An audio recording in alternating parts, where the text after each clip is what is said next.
Shalom sidang jemaat yang dikasihi Tuhan, salam sejahtera bagi kita semua.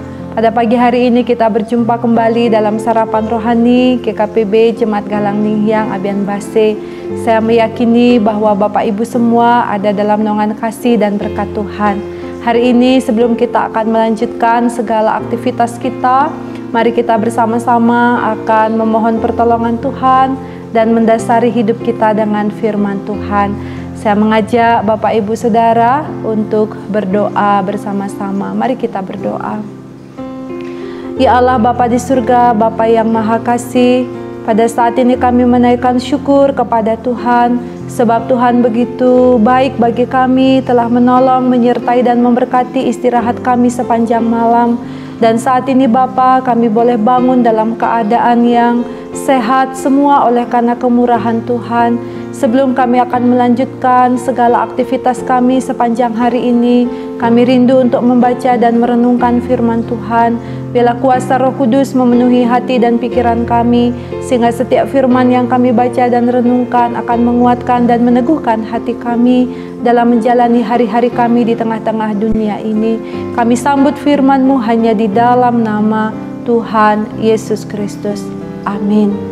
Bapak Ibu Saudara yang dikasihi Tuhan, firman Tuhan hari ini Senin tanggal 19 Juli 2021 terdapat dalam dua bacaan dari kitab Mazmur pasal 32 ayat 1 dan kitab Kolose pasal yang pertama ayat 14. Saya akan membacakannya bagi kita semua.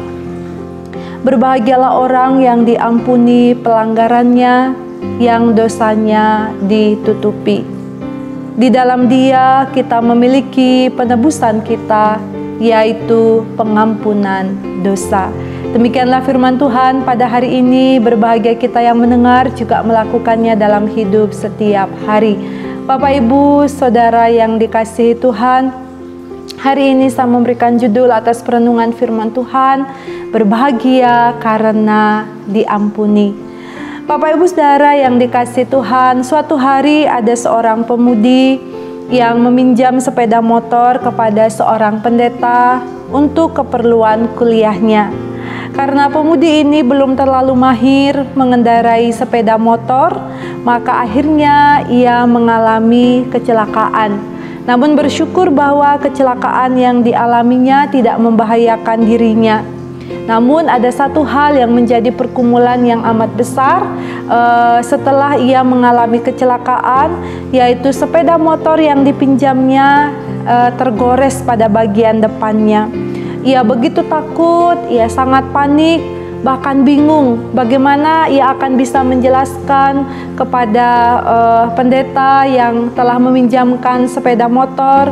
Kemudian ia berpikir pasti ia akan dimarah dan hal-hal negatif lainnya dipikirkan oleh seorang pemudi ini. Tetapi akhirnya dengan kebesaran hati, dalam kejujuran ia menyampaikan segala sesuatu yang telah terjadi dalam kecelakaan tersebut. Tanpa diduga ternyata pendeta tersebut malah mengkhawatirkan keselamatan dari pemudi ini. Kemudian pendeta itu menyampaikan tidak apa-apa motornya tergores, sebab motornya yang tergores itu bisa diperbaiki. Yang penting adalah pemudi ini tetap selamat dan bisa melakukan tugas perkuliahannya dengan baik.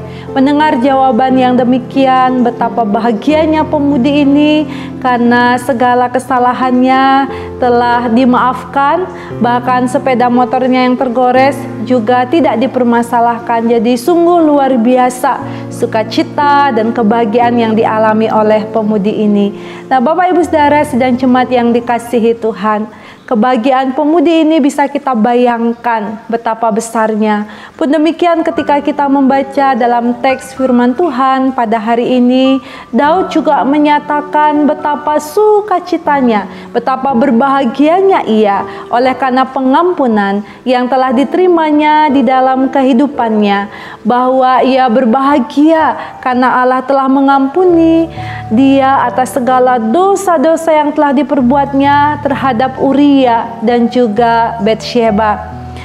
Ia menerima pengampunan dari Allah, dan itulah yang membuat ia berbahagia. Dan pengampunan itu diterima oleh Daud karena ia mengakui segala dosa-dosanya di hadapan Tuhan, dan ia bertobat di hadapan Allah. Ia mengakui bahwa dosa yang telah diperbuatnya adalah pemberontakan terhadap Tuhan. Daud percaya dan sangat yakin bahwa ketika ia datang dalam kerendahan hati, dengan hati yang hancur dalam pengakuan yang jujur, Daud mengakui dan begitu percaya bahwa Tuhan akan mengampuni dia. Dan benar apa yang menjadi keyakinan iman Daud ketika ia berserah, ketika ia datang kepada Tuhan dan ia melakukan pertobatannya di hadapan Tuhan, Tuhan mengampuni Daud.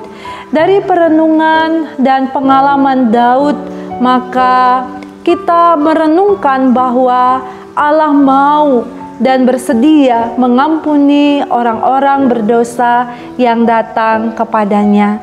Dan pengampunan Tuhan selalu merupakan bagian dari kasih-Nya yang sempurna bagi kehidupan manusia. Bapak Ibu Saudara yang dikasihi Tuhan, Dia juga menyatakannya tidak hanya kepada Daud, tetapi ia juga menyatakan secara luar biasa dan menunjukkannya kepada dunia melalui Tuhan Yesus Kristus. Dia mengampuni ketidaktaatan, Dia mengampuni dosa, dan Dia membersihkan catatan kesalahan-kesalahan kita.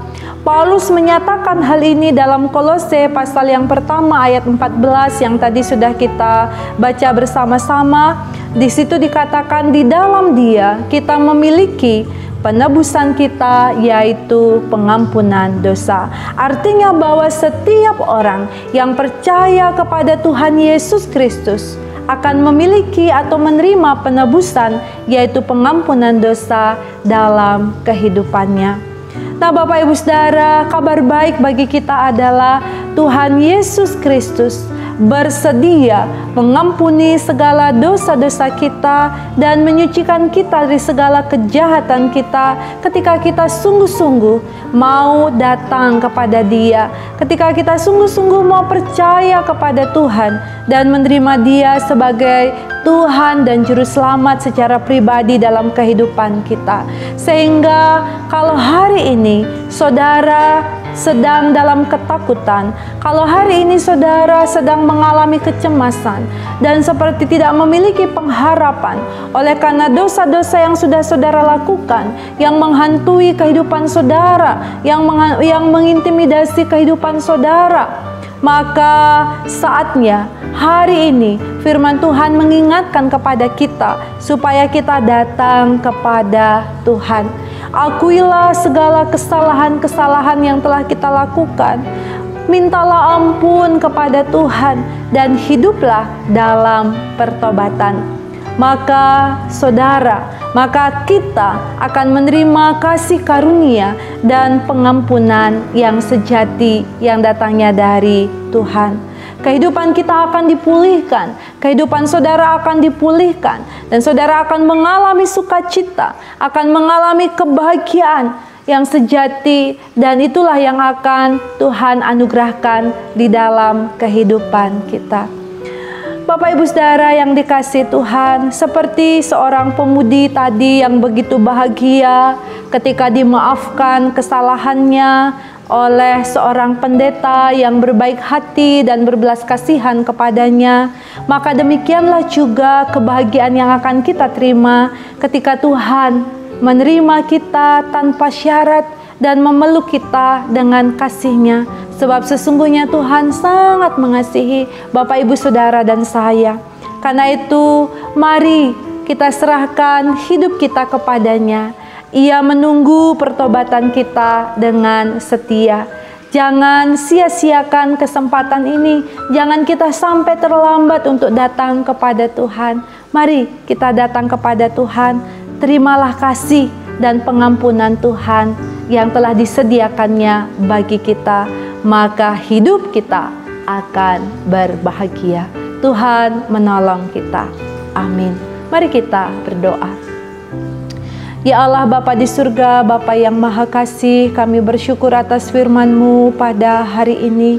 Sungguh menguatkan dan meneguhkan hati kami bahwa Engkau Allah Tuhan kami yang penuh dengan belas kasihan, yang penuh dengan rahmat atas kami anak-anak-Mu yang berdosa ini.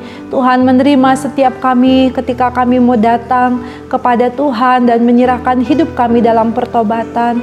Sungguh Tuhan, kami mohon belas kasihan-Mu, sucikanlah hati dan kehidupan kami, sehingga kami tetap layak untuk menerima kasih karunia demi kasih karunia-Mu. Dan dalam situasi sulit yang kami hadapi pada saat ini, kami yakin bahwa kasih sayang Tuhan akan menuntun kami untuk meraih setiap janji dan berkat-berkat Tuhan dalam hidup kami. Sebab kami mau menyerahkan kehidupan kami sepanjang hari ini dalam naungan kasih dan pimpinan Tuhan. Dan kami meyakini oleh pertolongan Tuhan juga, Tuhan memberi kami kesehatan dan kekuatan dan membuat hidup kami berhasil dalam jalan-jalan Tuhan. Di dalam nama Tuhan Yesus Kristus, kami memohon kepada Bapa di surga. Haleluya. Amin.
Amen.